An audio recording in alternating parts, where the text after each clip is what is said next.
So Liz Truss, the Foreign Minister, endorses sending civvies to war.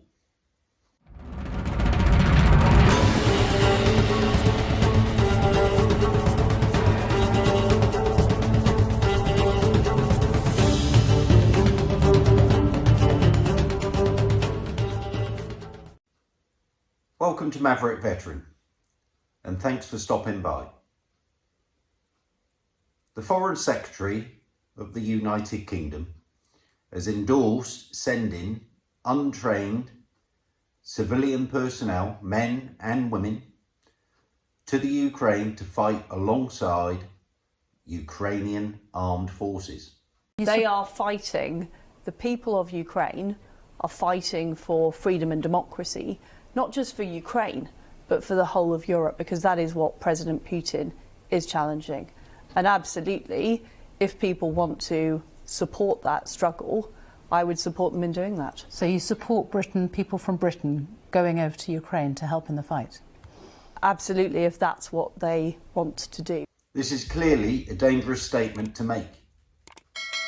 This could be a very long and drawn out campaign. It certainly won't be a cakewalk, and it's absolutely nothing like you might see on your Xbox or your PlayStation. Sending untrained, inexperienced men and women into a war zone is completely unthinkable. Now, what is Liz Truss actually thinking when she endorses the comment that you've just seen in that video? The battle space is fluid. It's dynamic. It changes from moment to moment. And quite often you don't know what's going to happen next. You can't just take a time out when you want a break. And you certainly can't just go home because you've had enough. Now, this can be quite difficult for trained combat soldiers. But for others in the battle space, it can be totally overwhelming. It's vital to remember that how things are and how things appear to be in the mainstream media are two completely different things.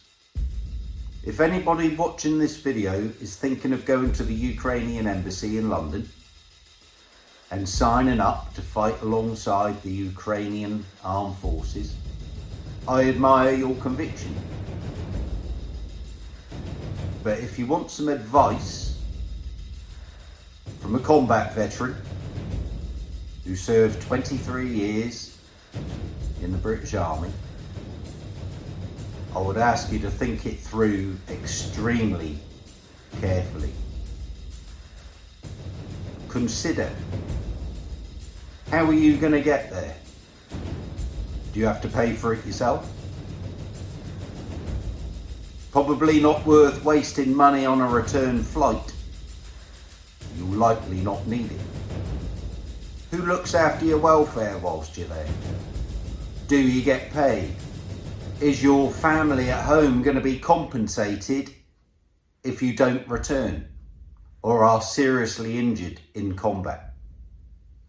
Consider also that the war could be here soon enough, and you may be needed to fight for your own territory in your own backyard, just as the Ukrainians are doing now.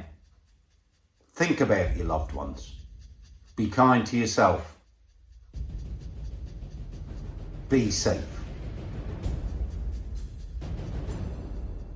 Let me know your thoughts. This call sign is out.